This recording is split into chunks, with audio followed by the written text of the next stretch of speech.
So it seems like Ouma Kokichi has received a fair share of criticism in the past 2 years or so. He's certainly not as popular as when V3 first came out. Personally speaking, V3 is the game that I've gone back to the fewest number of times in the DR series, in the main series at least, to completion. I mean, V3 is the most long-winded, I feel, and has the most parts that I tend to get bored of and want to skip over. Mostly involving the trials and the investigations. So because of that, even though my positive feelings towards Ouma have dimmed significantly over time, it was only recently that I really found many more complaints with his execution. This is partly inspired by the videos Aeris Akamatsu did complaining about Ouma that I watched recently, and I feel as though her views on the character are slightly misguided, in my opinion, due to a difference of interpretation of the evidence in the game surrounding Ouma's characterization. At the end of the day, I think Ouma is mostly a net good for the game, and I still generally like him, and I'm somewhat conflicted on the problems one might have with him. But to get all that down, I need to break down an analysis of him first, so let's get started. So this works on multiple layers.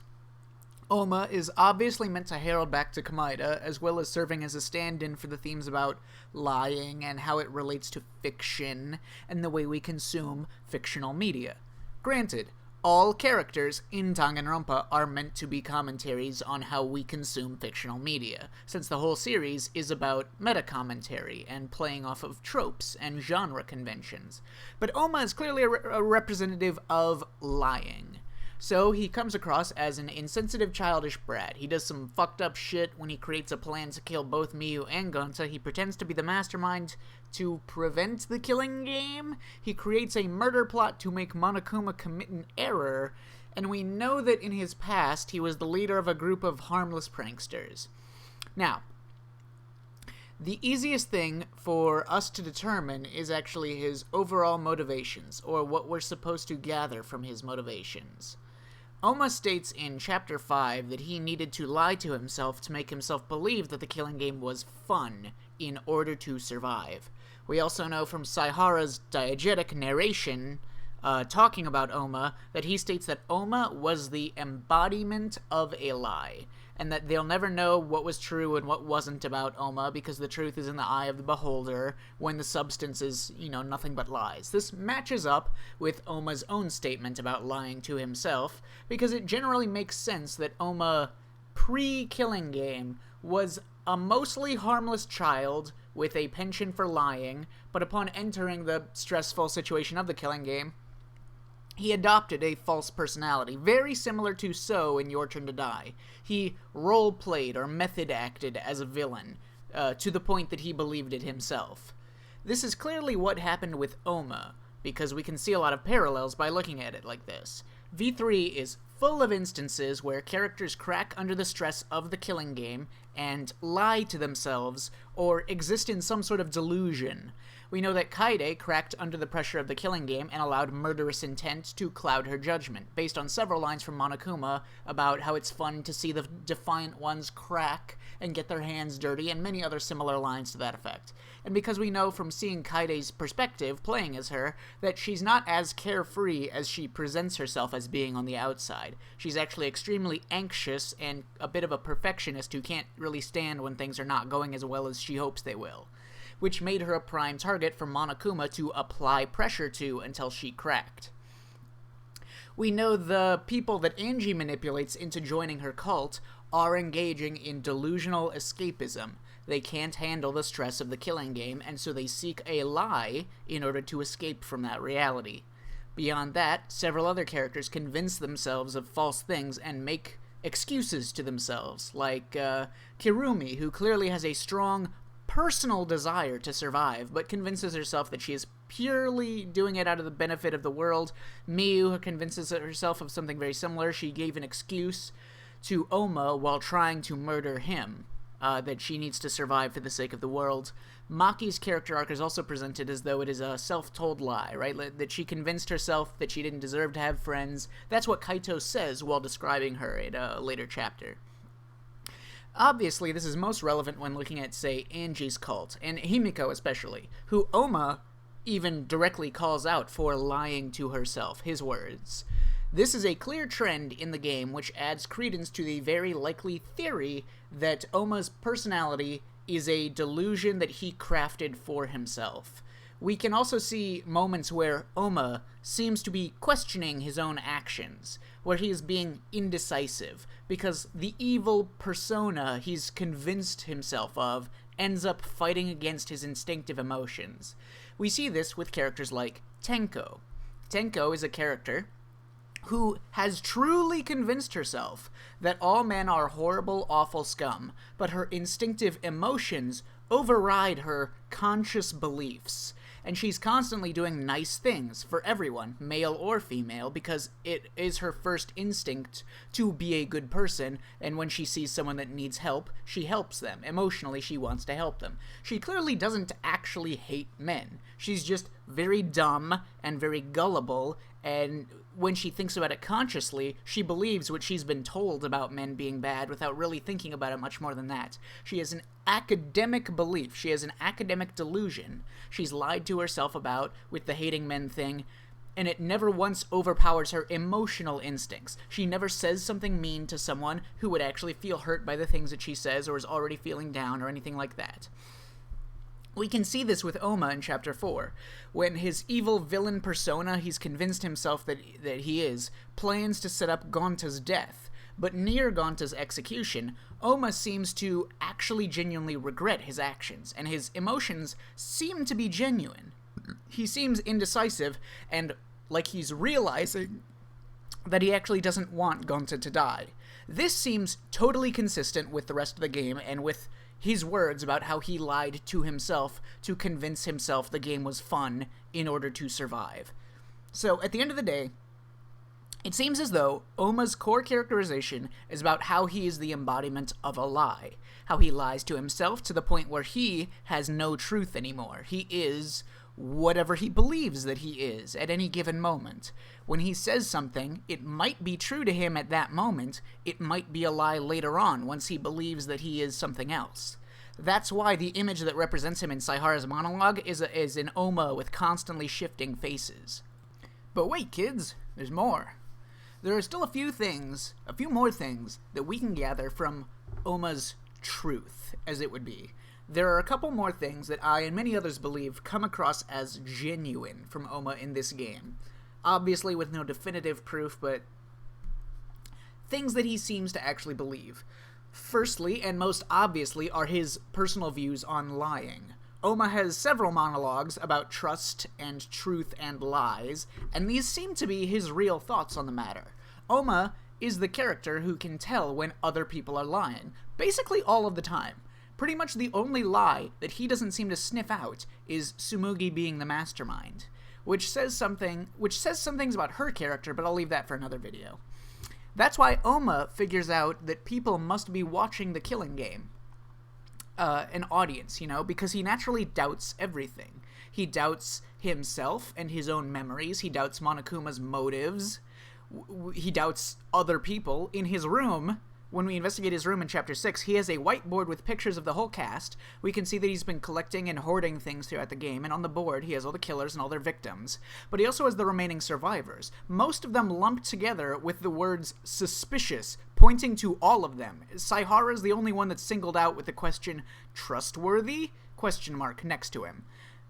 Based on his clear mentality and how much he disagrees with Kaito's faith in others, we can reason that Ouma, in his nature, really didn't trust anyone. He wasn't genuine with anyone because he distrusted pretty much all of them, just like he distrusted every piece of information he was given by Monokuma throughout the whole game, which is why he reasoned that the secret of the outside world might have been a lie, and it's very likely he figured out the flashback lights were untrustworthy before he died.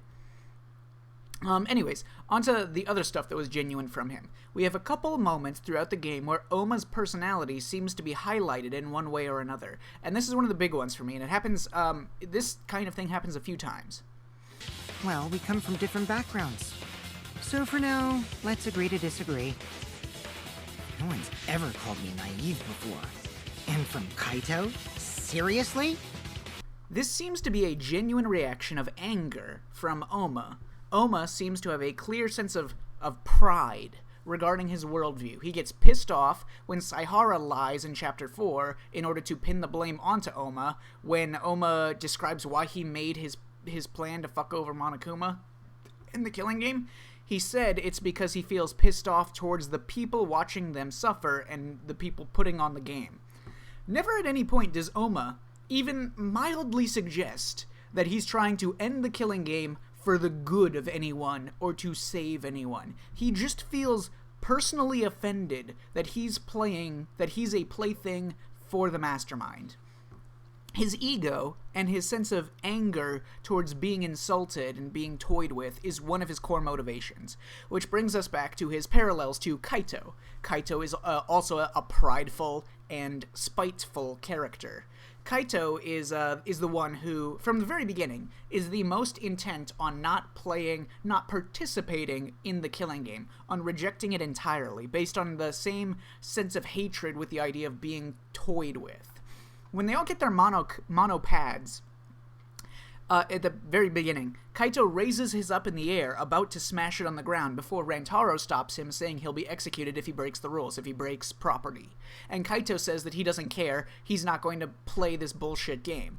We see this when Kaito dies from his illness instead of dying from his execution. You know, he chooses an ego-driven act of defiance that doesn't really solve anything or protect his own personal safety, but it shows how much he's willing to do to fuck over the people he holds anger and resentment towards out of his pride. Kaito also said in Chapter 4 that he doesn't want to survive if it means stooping to Ouma's level. Both Ouma and Kaito are both very prideful characters who put their pride above their own safety. This is more clearly expanded upon in Chapter 6, when Saihara also adopts the same mentality as both of them, saying that he will not be a plaything for the audience of Danganronpa, even if he dies. We can also see Ouma's desire to live a life that isn't boring, by his words, which is one of the last things he says before dying, and it also matches up with other monologues that he has in the game. It seems like this was a value system he had before joining the Killing Game. This is just part of his nature, his personality. He lives a crazy lifestyle, but to him, it's better than being boring, which, in a way, is reflective of Kaito's recklessness towards the ambiguous human potential he talks about all the time. You know, Kaito's belief in doing incredible things with your life and making the impossible possible. Living an incredible life and achieving incredible things is more important to him than safety and caution. You know, you gotta be a little reckless to make your dreams a reality. Which can be paralleled, I think, to Ouma's value of fun and living a life that isn't boring. You know, even if you're very reckless about it. These, to me, seem like all the things that are truly genuine about Ouma's personality. Oh. I guess we can also tell that Ouma wants to survive. Seems like an obvious point, but Ouma clearly took drastic action to prevent Miyu from killing him in Chapter 4, which indicates that he doesn't want to die. At least, not like that, you know, not for nothing. Which is different from, like, Komaeda. Make no mistake, Ouma is not a good person. He unarguably got Miyu and Gonta killed. His plan to stop the Killing Game was to remove everyone's will to live and leave them in a state where they all wanted to kill themselves anyways. He's just generally an asshole. Even Kaito, in the very end, in the 5th trial, says, yeah, Ouma was a lying sack of shit. And I agree. You know, Ouma never did anything out of selflessness. Okay, I mean, his motive video says he cared about his loyal goons who worked with him, and he cared at least a little bit about Gonta, as he seemed to, you know, he seemingly had a genuine moment where he tells Kaide that she wasn't boring before she gets executed, and also, the literal only thing in the whole game that is clearly like Ouma doing something good for the sake of another person is when he tells Himiko after the 3rd trial to stop lying to herself and let her emotions through. Now, he claims in several other parts of the games that he did something for the benefit of the others, like his plan to make everyone watch the motive videos in Chapter 2, but it's arguable if those were for the sake of anyone else, or if they would have helped himself or anything in the end. Anything Ouma does to spite the Killing Game and end the Killing Game probably comes from his own ego and desire to survive himself and desire to crush the game and spit back at the game masters and such, not from any sense of goodness.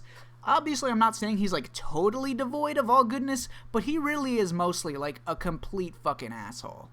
So, that is Ouma in a nutshell. Nice little nutsack. Now, obviously, this characterization immediately runs into a couple of things that could be argued are issues with his writing. First and foremost, it's kind of lazy.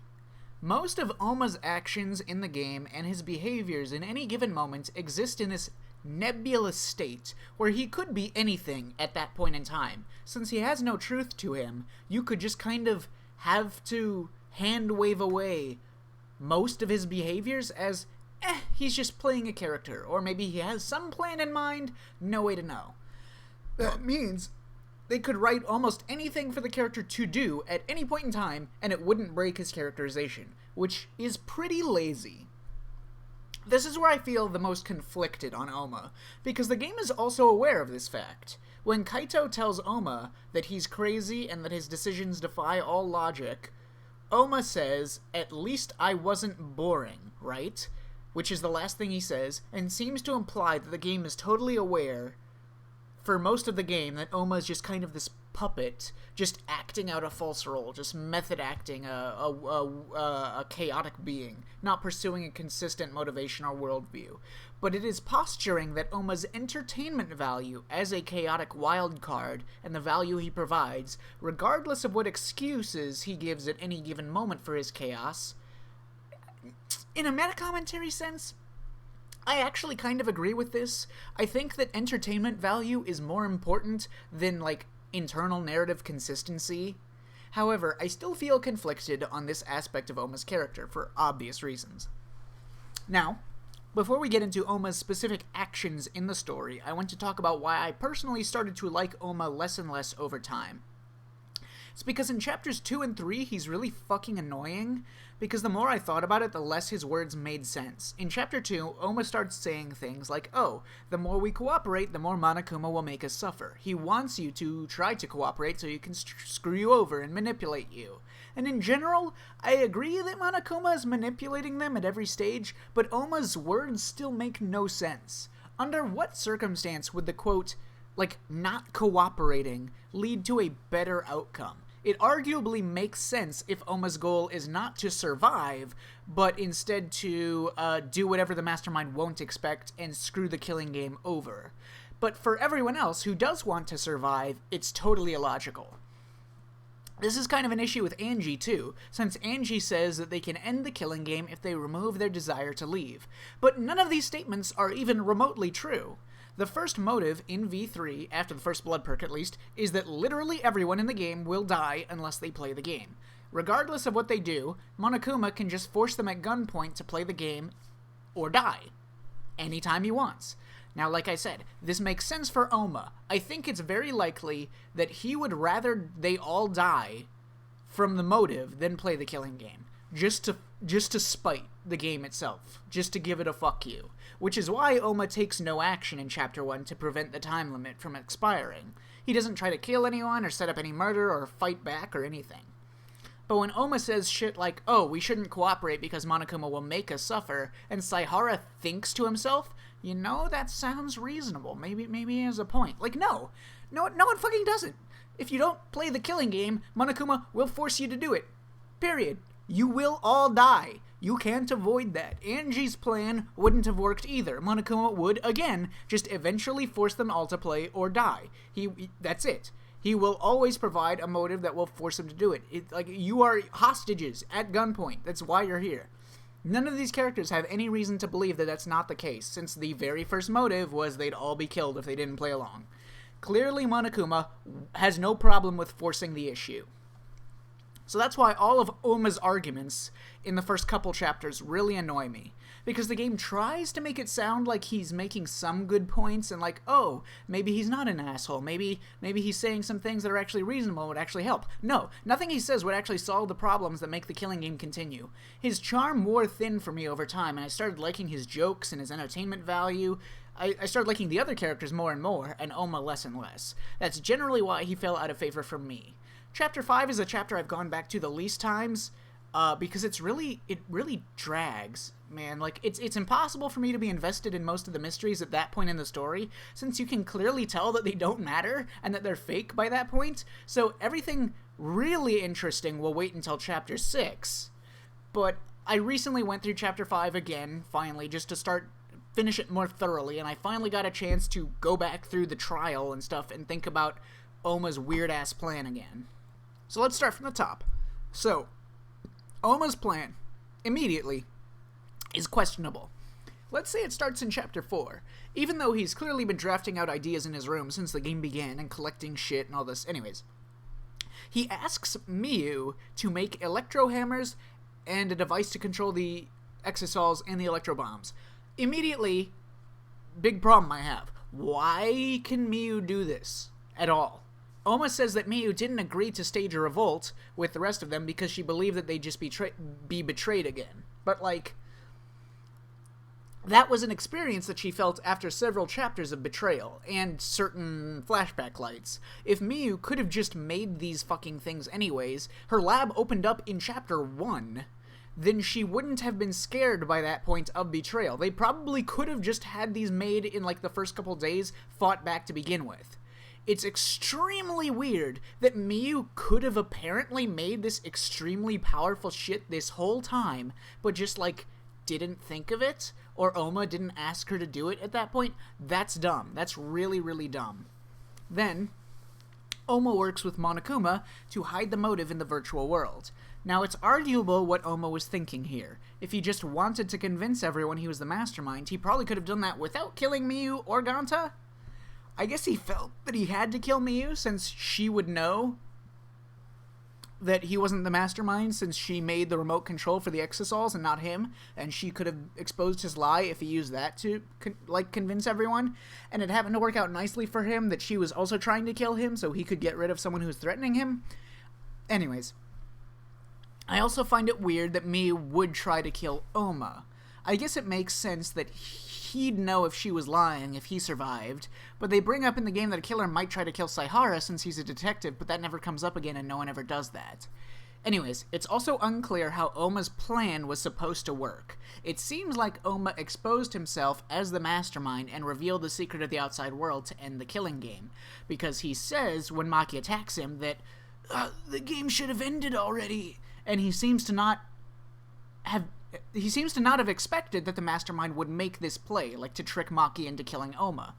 This means that at this point, Ouma's plan has already been thwarted, right? He clearly hadn't planned originally on setting up his own death and making an unsolvable murder or anything. His plan was to remove everyone's will to play the game, and it doesn't make sense for him to have planned beyond that. He could have probably done that in Chapter 4 just by showing everyone the secret of the outside world to start with. Maybe he thought that he would also need to control the exosols in order to keep Monokuma locked down and unable to interfere. Like, maybe he thought that if he took over the exosols, the Monokuma and the Mastermind wouldn't be able to fight back and they would revolt. I don't know. But it's also clear that he believed one of the remaining students was the Mastermind. But still, this leads to another very strange aspect of his plan. They say once or twice that one of the reasons Miyu didn't agree to the revolts with her bullshit overpowered tools that she made was that it would have still been very dangerous to try to fight the exosols even with this equipment. But they say that in Chapter 5, since all the monocubs are already dead, it would be easy now. This makes no sense, because this implies that Ouma somehow planned for all of the monocubs to be dead by the point in Chapter 5 so that he could use his remote control to enact his plan. Because he had no control over their deaths. Monokuma killed Monotaro and Monofani together in the 4th execution. Why would Ouma expect that and bank on it to happen to remove the threat of the exosols? And why would Monokuma let that happen if Ouma was working on a plan to fuck over the killing game? And if Monokuma, chose to let that happen, for some reason, he planned out, why wouldn't Ouma realize that Monokuma was letting him get away with that? Why? Ouma had to have known that Monokuma would see through his plan. Ouma figured that there were hidden cameras in the academy because he made the electro bombs, obviously for the purpose of negating them, but he still devised his plan. When he was asking Miyu to make these things, he'd obviously know that Monokuma was watching him make this shit, right? Because he knows that there are hidden cameras?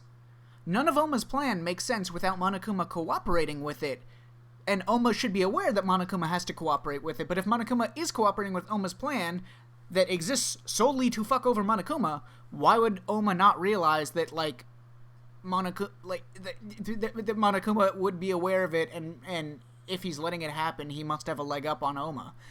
Monokuma let the Exosols be free for the taking by killing the Monokubs. Monokuma helped Ouma kill Miyu and Gonta, even though doing so probably wasn't necessary for Ouma to enact most parts of his plan. Ouma made a device to control the Exosols to fight back against Monokuma while knowing Monokuma was watching him do this. And Ouma still knows about the Mastermind and the secret room in the library that the Mastermind could use to make more Monokumas.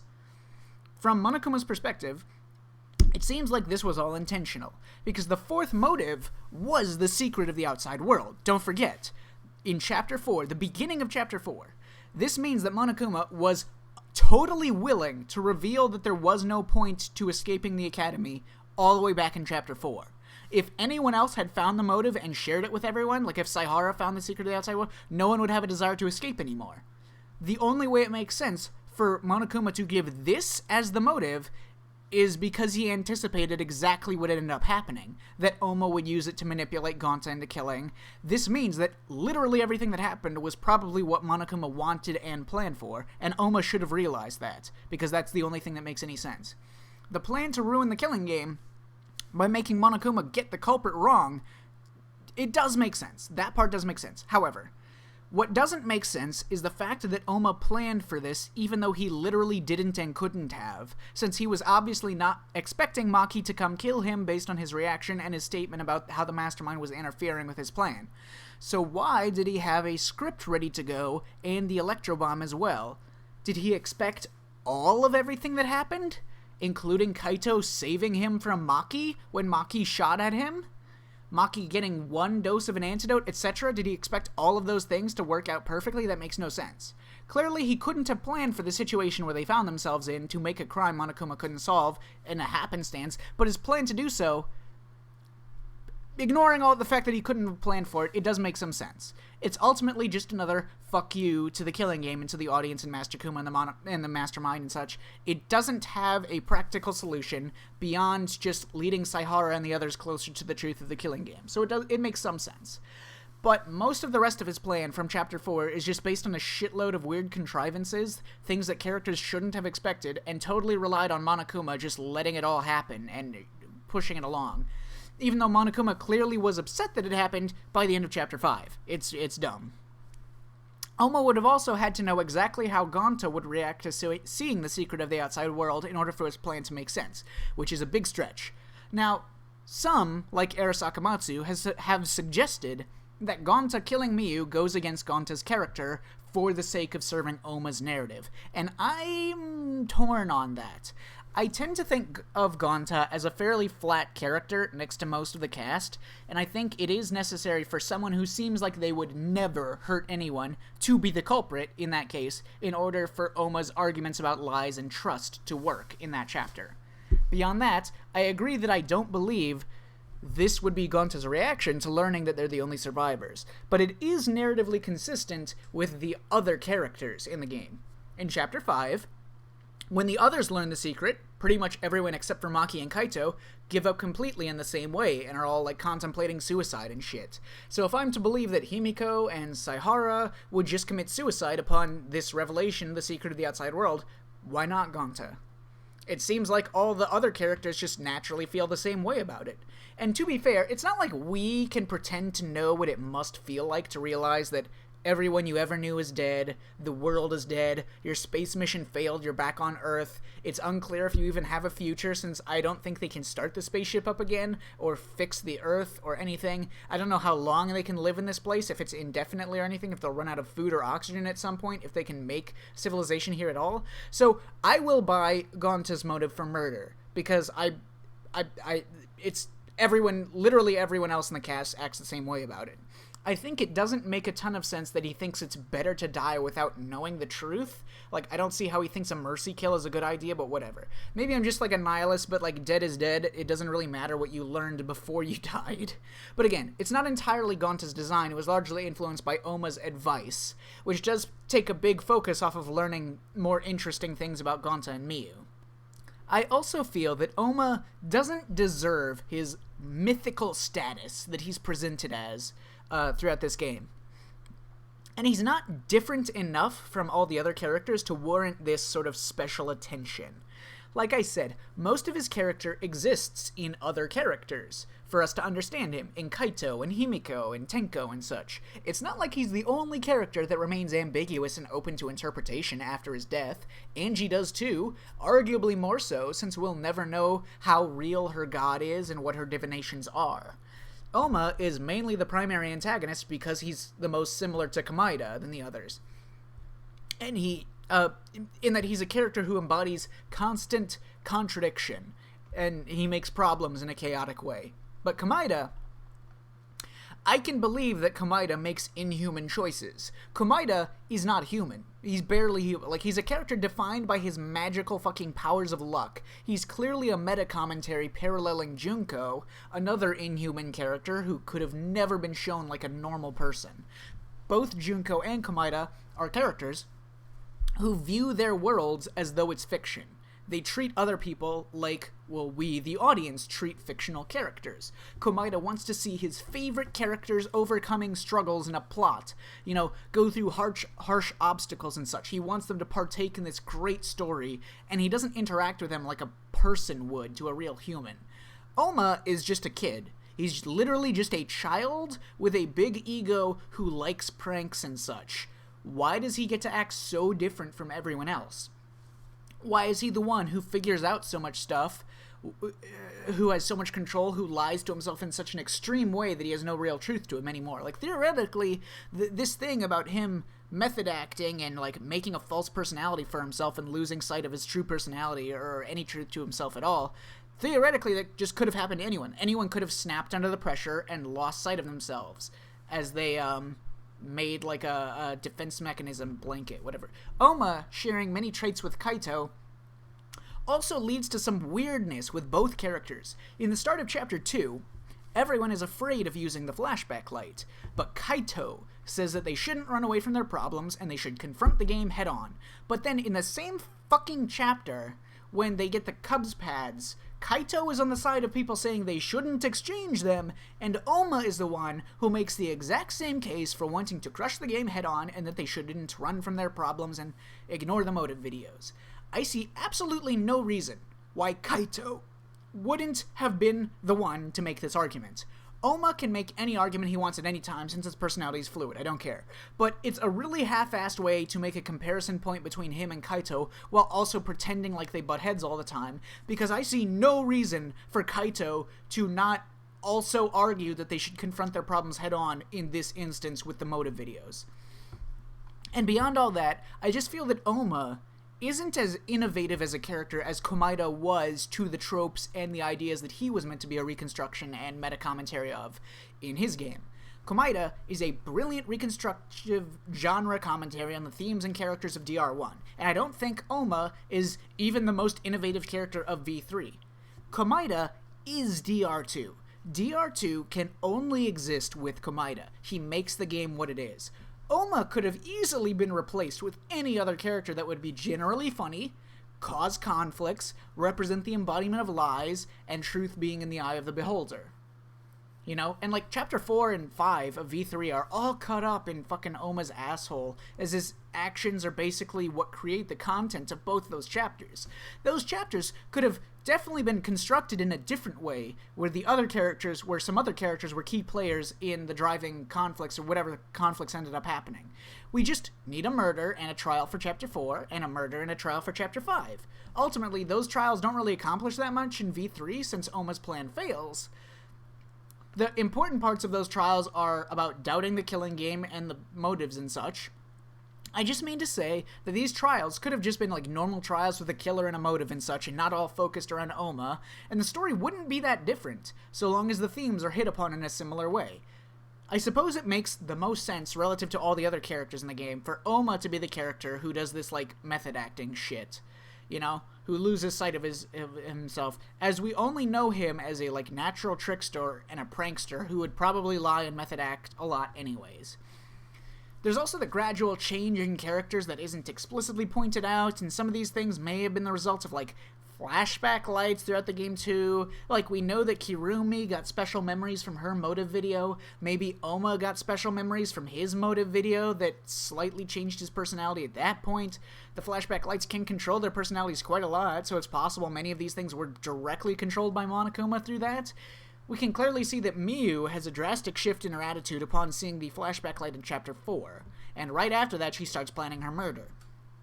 There's also the aspect of Ouma's motive video screening, in which he would have naturally had to show everyone his own motive video, but why he would do this is unclear. It seems like he presented himself in an enigmatic way because he just trusted everyone, like I said, generally speaking. It's odd that he would take such a roundabout method of letting the others see some truth about himself by getting all the others to watch his motive video. But, like, why? I generally like Ouma, but the illogical nature of his plan, which occupies a huge chunk of the latter half of the game, and the fact that his character often doesn't have a clear takeaway because of how nebulous he is at any given moment, and the fact that his entire idea of stopping the killing game was foolhardy to begin with, as every character should have realized from Chapter 1 that the Chapter 1's motive, that stopping the killing game is, like, kind of pointless, and that means makes me less compelled by his moment-to-moment words and actions. And generally, it really seems like he could have done a million other more direct and more logical things instead of what he actually ended up doing at any given moment, even considering that his values and his motivations were in a state of flux and indecision. A lot of the time, we just have to accept whatever he specifically says and be like, well, that's Ouma. He just says and does whatever he feels like at any moment. There's no way to know if that means anything more, if it's just a false persona, or if he's, like, confident in his identity right now. There's also the fact that we know so little about his past pre-killing game that we have no way of knowing why he became this personality-shifting zombie person that he is. Like, we know why Kaede cracked into the pressure and killed Rantaro, because we played as her. We can clearly see how much anxiety she has in a lot of situations, how she's really not happy-go-lucky or carefree at all. We understand the specific personality traits that Monokuma chose to exploit in order to get her to kill Rantaro. With Ouma, we don't know what makes him so special that he became this lie-filled, evil, fucking persona weirdo, except that he was a kid who lies a lot, and generally believes in not being boring, which is kind of vague and hard to judge much on. He doesn't seem like someone who is mentally weak, or who would crack under pressure easily, but I guess he must be, since he lies to himself right from the start. Now, I think he's obviously supposed to remain enigmatic, because that is what lying is all about. So we're never supposed to learn that much about his true self or his past. We have to be able to doubt our interpretations for him, for the character to represent what he is supposed to represent about lies and about fiction. But still, at the end of the day, I think this works, but I have several issues with it. Ouma is a character who exists for the sake of himself, right? He is an agent of chaos in a narrative. He is chaotic because he is chaotic. He chooses to not be boring because he chooses to not be boring. He acts on no greater truth than his choices not to be boring, you know? This has valuable meta implications and suggestions on how we think of characters in a narrative and the role that they play and how we interpret them and so on, but it makes Ouma himself somewhat strange. With Ouma, we constantly run into issues from two sides of the same coin. We can never confirm or deny that anything that he does is fitting for his character, and by the same metric, they could write his character to do literally anything at any time. That is where the inherent laziness of such a characterization as this comes into play.